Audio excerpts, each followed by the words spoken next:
Hey everyone, in this video, I will show you how to download PDF from Canva mobile. Now, if you find this video helpful, a like and subscribe would mean a lot. Alright, let's dive in.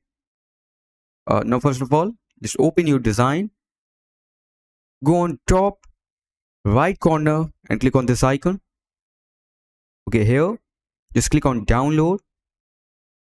Now, under file type, click on this drop down arrow and here select PDF standard.